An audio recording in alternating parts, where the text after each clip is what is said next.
my experience, any comfortable, safe, fun time in the outdoors is going to deepen your connection with the outdoors. Anything that can add to, your collection of memories and experiences that are safe and fun and maybe a little peaceful, maybe a little adventurous, depending what you're into. I think that deepens your connection. I'm Meg Carney, an outdoor and environmental journalist, and this is the Outdoor Minimalist Podcast. Thank you for joining us so that together we can create a better outdoor space as we recreate. While we may not be the biggest fans of Black Friday or Cyber Monday around here, consumerism central anyone? I am still very accepting of the fact that we're bound to buy each other gifts this time of year. So, in the spirit of gift giving, I want to highlight a book that I believe many listeners would love and cherish with their friends and family. Books are a timeless gift, and supporting small bookstores is something that is near and dear to my heart. After all, I grew up in one. That's why I decided to feature the book Sticks, Stones, and Pinecones, Games to Play in Nature by Jen Ball in episode 160 of the Outdoor Minimalist Podcast. Jen Ball is lead faculty of the Sustainability Stream, a program that guides students into green sector careers at Canada's Humber College. Hall has also been the producer for CBC Radio One, coordinator for the Montreal Fringe Festival, and administrator for the Caravan Tall Ship Theatre Company. A member of the Council of Outdoor Educators of Ontario, Ball roams the outdoors often with friends and family. Jen's book is linked in the show notes below, specifically from bookshop.org if you are in the United States, or Indigo if you're in Canada. When shopping this time of year, we urge you to skip the Amazon cart and shop small, shop local, and shop women or minority owned. An act as simple as purchasing your holiday gifts from a small business owner instead of a mega corporation can be the difference between a business staying afloat another year longer or having to close their doors. That said, let's get on to today's interview. Thank you for joining me on the Outdoor Minimalist Podcast today, Jen. I'm excited to talk about your book. It's very unique and I think very applicable to a lot of the listeners. But before we learn about all of that, I'll kind of start with my standard question, which is, how did you fall in love with the outdoors and how does it fit into your life now? I was really lucky. I grew up with two very loving parents, and for them, nature was a priority, actually, and continues to be. They're still very active. And they always made it a point to connect me and my older brother to nature. So we lived in a rural space, and so we could access nature that way. Also, in Ontario, where I live, there's a really robust summer camp system. They're run by the YMCA or other, usually not-for-profits. And you really can't swing a cat without hitting a residential summer camp. And a lot of kids go. So I was lucky because my parents could afford to send me in the summer to residential overnight summer camp for 2 weeks. And I really fell in love with it. I ended up as a camp counselor and then as a guide. So working with kids and adults. And then I did a bunch of other weird jobs and ended up in my current job. I'm a professor of sustainability at a college in Toronto and take my students out in nature whenever I can. So it's still a priority. Our campus is really beautiful, so I'll just take them right out the back door. And then I have kids of my own now, and we travel in nature as much as we can. We find time every summer to do a number of backcountry camping trips, and sometimes 2-week or 10-day trips, which are perfect because then you can really kind of sink in and disconnect. So yeah, it's still a big part of my life and I hope it always will be. Yeah, I feel like summer camps have such a big impact and people kind of forget about that. I remember going to summer camp as a kid and it was like a huge piece of the summer and your experience with the outdoors. So that's awesome. Yeah, I And think I really have it to thank for maybe even my career now. I mean, it sounds silly, but it's really where I started feeling capable and confident in outdoor settings. absolutely. And would you say those early experiences kind of helped lead you to the publishing of this specific book, or was it like a culmination of professional experiences as well? Um, Well, as I mentioned, I have a couple of kids. And so we've always taken them into nature as soon as they were old enough to get in a canoe, basically. And when they were super young, I used to pack a bunch of toys with us. Like it sounds nuts, right? But I remember one trip we packed a half a pillowcase full of Lego. And like sometimes the kids would play with these things, but also sometimes the pieces would go missing. And then you feel terrible because you've introduced this piece of pollution into this natural space. And for the most part, the kids weren't really interested in playing with these toys. And, we'd set them up and they would just end up looking for other things, sticks, rocks. Oh my God, sticks. They love sticks. And so I got thinking, okay, well, like plastic pieces have only been introduced to human play like relatively recently. If you think about the span of human history, for thousands of years, people were making do and playing games with the stuff lying around them. And I thought, well, there must be a book out there that can teach me some of these games. And I looked and looked, and maybe there is one, but I mean, I could not find one. And so I was like, well, you know what? I'm just going to write one. And thankfully, somebody wanted to publish it. So that's how it came to be. It's just really that I was looking for this book for my own bookshelf. It didn't exist, so I wrote it. Yeah, and I mean the games that are included, how are they different than other games we'd think of in an outdoor setting? I mean, we talked about summer camp, so like we remember playing a lot of different summer camp games that involved a big group of people, like moving around, like tag and things like that. So, are they games like that, or what types of games are included, and how do they differ from those like classic outdoor games we might think of? A lot of outdoor games are running around games, and you can get a ton of books on those. And I think you should, if you don't already have them, because they're awesome. I love running around games in the woods. But what makes these games a little different is that they're sitting down games. So there's not a single running around game in the book. It's really just board game style games that you can play seated. And this works for, all of us at the end of a long day. Like if you're on a camping trip, like it's tiring. At the end of a long day, you just want to sit down with your mug of wine, your tin mug of wine, or your mug of tea and play a game. Plus, I mean, not all bodies are running around bodies. And so this is a book that makes nature kind of fun and interactive and enjoyable for people who don't have running around bodies. As far as like how it's organized, I've got one section on single player games. So these are puzzles or games you can play on your own little, like kind of mental challenges, or games you could set up for one other person to play. And then there's two-player games, multiplayer games, and then a section on riddles. And the riddles are hard. I have a brilliant Uncle Peter who helped me. He's like a riddle master, and he helped me pick and shape riddles that don't get solved typically right away. So you can chew on them when you're going for a hike or when you're sitting in the boat. And that's at the end of the book. So that's how they're organized. Yeah, it's really interesting. Like, how did you come up with these games? Because I feel like some of them probably existed for a long time. And then did other ones did you just make them up? Or how did your background in environmental education kind of like influence how you picked the games? Well, I didn't really make up any of the games. I adapted some of them. Some of them are really ancient, like super, super old. Some of them are new. Like, I mean, Battleship is in the book. People probably remember playing Battleship as a kid. So sometimes you just need a reminder on how to play a game and how many pieces you need. Like, for example, checkers, right? Most of us know how to play checkers, but you might forget how many squares are on the board. Like, is it a 9x9 grid or is it an 8x8 grid? Like, you just need to have the instructions with you and then you can probably figure it out, right? You just need to get some pieces to represent black pieces and the pieces that represent red pieces or whatever.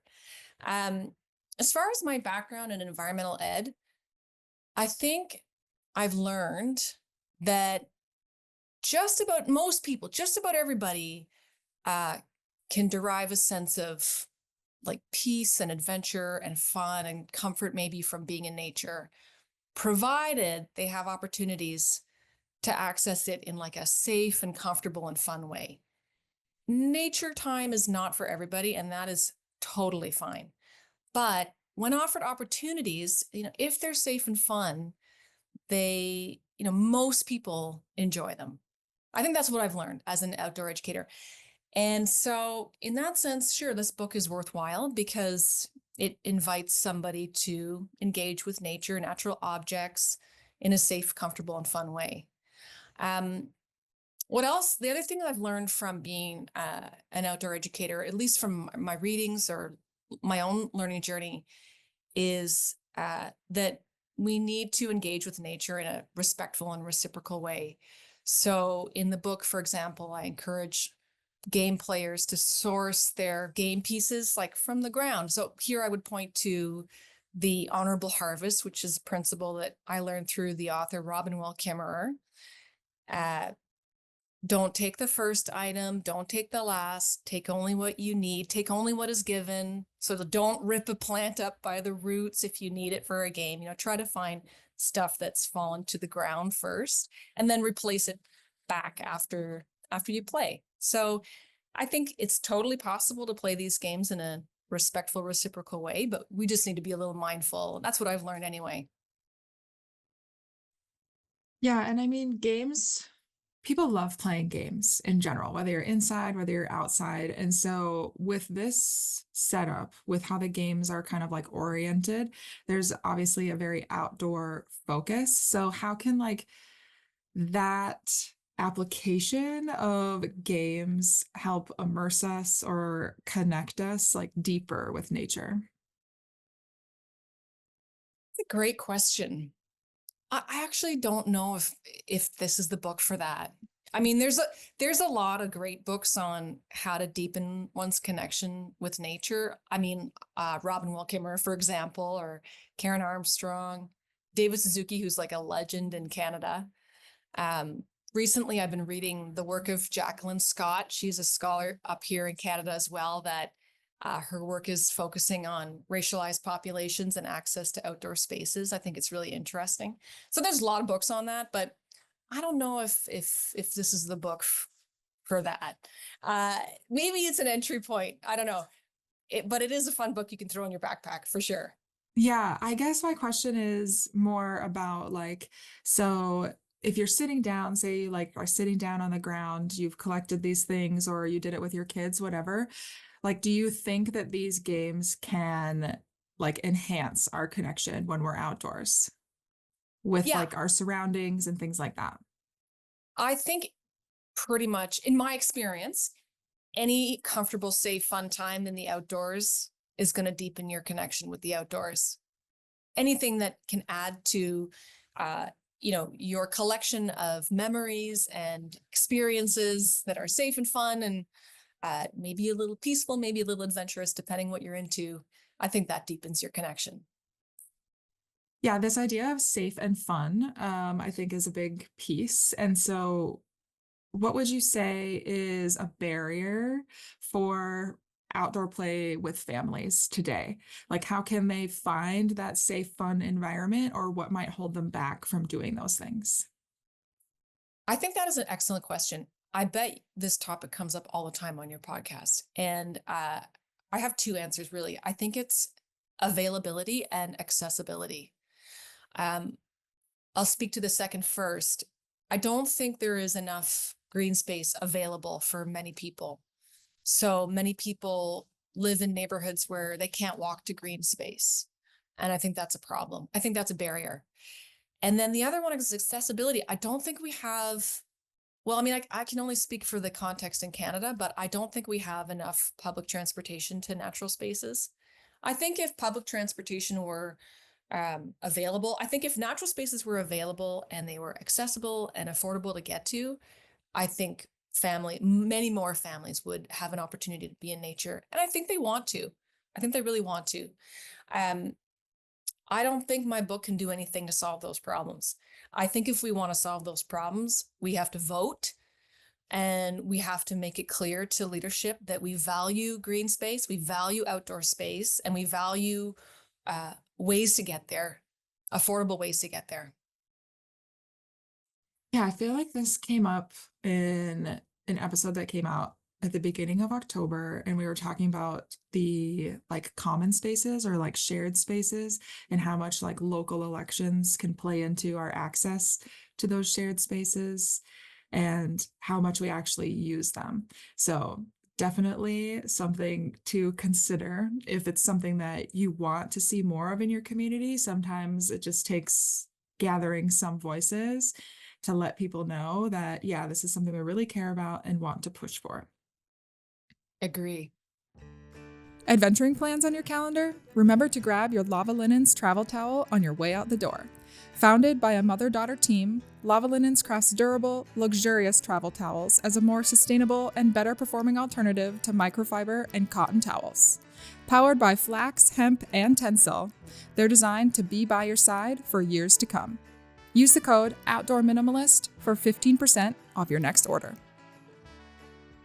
With outdoor play, so say someone does have access, maybe it's just in their yard or a local park, but how can parents in this specific question kind of encourage their kids to test out these types of play? Have you found this to be difficult at all? Or I guess it depends on the kid, maybe like if they're more tied to a screen or it's not like their general interest or if it's new. But have you run into any challenges with like introducing these to kids, or is everyone pretty like just down to play? People are usually down to play, but the battle against screens is real. It's real. Um, I see it with my own kids. It's not just kids, it's grown-ups too. We all have our addictions to screens. Uh, what I found, and listen, I do not have the answers here. I would love to hear your advice on this. I have found sometimes the first 15 minutes are the hardest to endure for kids. And if you can just last 15 minutes, it's enough for them to switch gears. So in that sense, maybe the book would be helpful because you could play a game just to kind of get them going, just to get them into a different mindset for 15 minutes. Plus, most of the games actually start with a bit of a scavenger hunt because you have to get, acquire your pieces. So yeah, you set up a game, 15 minutes, and then see how they're feeling. I have found that if you can last the first 15 minutes, they're usually ready to do something else after that. Yeah, I kind of wonder if it's like how into it the parents are too. Like if they're just like giving the book and be like, okay, go do something with this versus Yeah. like modeling, like, this is what we're doing together as a family. Yeah. And I know we're talking a lot about like children with these games, but for adults, how have you adapted the games to like tailor to different age levels, like group sizes and settings? Yeah, most of the games are pretty adaptable age-wise, I would say. I mean, they do all take a certain kind of creativity. So the kind of person that wants to use this book is already a creative person, and I think they would know how to adapt a game for the little younger players or older players. But I think most of them are great for all age groups. Yeah, I know. I feel like some of these would be really fun if I'm backpacking with a group of friends, you know, instead of like everyone going into their tent and like reading a book or something, like something to do kind of like around the fire while we're waiting for our meals or something like that. Like Yeah, kind of absolutely. like can I don't know, like almost bring back like the games that we liked as a child, sort of thing. I think one thing about backpacking and being in nature that I've noticed, like working in the outdoor industry, is everyone loves to play. And I think it's tied a lot to like our inner child and like just like wanting to like express ourselves in ways that we probably can't when we are so entrenched in adultness all the time. I agree. If you had to choose one game, I know it will be hard, but like if you had to recommend a game to be like, this is the one that you should start with, which one would it be and why? I This changes every day. Right now I'm into this game in the book. It's an old Greek game. It's called Pentalpha. And you start by drawing a star in the sand or the snow. And the goal is to place objects, so let's say stones, on the intersections or the points of the star. But there are some constraints. So there's some rules about how you place them. And it's not a win-lose game. So you are like the most successful if you can place 9 stones, and then, your challenge is to get as close to 9 as you can. I've never been able to place 9 stones, but I know it's possible. And it's really fun. If you like Wordle, or if you like to, puzzle out, if you like sort of mental puzzles, then this would be a great game for you. The other one that comes to mind, and it speaks to your last point about playing outside with people around a fire. There's a game in the book we've been having lots of fun with. It's considered a parlor game, like games that involve bigger groups of people and not a lot of strategy are called parlor games. And this one is a parlor game. It's a great example of a parlor game. It's called Imposter, and one person is identified in the group as an imposter, but nobody knows who it is. And the remaining players have to work together to sort of try to smoke out who the imposter is. It sounds really simple. It is simple. It's short, but it's really fun. Yeah, that sounds really similar to another game. I think it's called like Mafia or something. Oh yeah, Mafia is not in the book, but I love that one too. Okay, I was like, if that reminds me of that game. But Yeah. yeah, interesting. Yeah, it sounds like there's like a good mix of games. Like the first one you said you could probably play alone or with a group, and then there's like ones for like bigger groups. So I definitely am interested in that aspect of the book, is like the versatility. Yeah, the only thing they have in common really is that they can be played with no supplies. So it gets tricky when you want to make like a die, like dice, but there are some tricks in the book for doing that, because that's hard, making a die. Like a die is the most important piece in a lot of games, and it's really hard to make one in the woods, in nature. But I have some tricks, so that's in the book. Interesting. I guess that's part of the experience, part of the game is like making the pieces to actually play. And then maybe once you make one, then you just save it for next time. Yeah. Awesome. So is there anything else that you want to add that you feel like we missed here? I do have one thing I want to say. Maybe this is a bit out of left field, but in our conversation today, we've talked a little bit about parenting. And my kids are 11 and 13. So, it's getting so much easier to adventure with them. Like my 13-year-old can carry a canoe by herself. She's amazing. And I remember the days when they were little and how hard it was. I remember my husband and I used to say, it's like so grunty. It's like so grunty and sweaty, like getting these kids out the door and into adventure spaces. And I guess I think about your listeners who might be parenting young kids, or who might want to buy this book. And I really want to convey to them that like, there's a ton of pressure to be a perfect parent. And I would never want someone to buy this book and like think, oh my God, like I got to bring my kids into nature. If I don't, I'm not a good parent, or I got to play these games with my kid. Like, no, you do not have to do any of that stuff. You're probably already a great parent. And the best advice someone gave me when I had little kids, little tiny ones, is that like, you just got to love them and feed them. Love them and feed them. That's it. And anything else is bonus. So that's what I want to say, just to any of your listeners who are trying to do nature adventures with little guys. You're doing great. I see you. It's hard. It gets easier. Keep going. You're doing great. That's some great advice. Yeah, we do. I don't have a ton of parenting content on the podcast, but we have in this last year tried to integrate it a little bit more. And it seems like definitely very applicable to listeners. So thank you for sharing that. And yeah, if people do want to check out this book and hopefully integrate it into their outdoor time, how can they find it and learn more about you? Well, in Canada, it's sold at Indigo and a bunch of independent bookstores. And in the States, it's sold at REI and on the Mountaineers website. Probably if your listeners Google, it's called Sticks, Stones, and Pinecones. So if they Google that, it'll probably come up. As for learning about me, I have like the tiniest social or internet footprint, so they'll have to listen to your podcast. And if they're hearing me say this, then they already are. So that's how they learn about me. Amazing. I'll make sure to include links to your book and everything in the show notes so it's easy to find and hopefully purchase. But with that, Jen, thank you so much for taking the time to share about it today.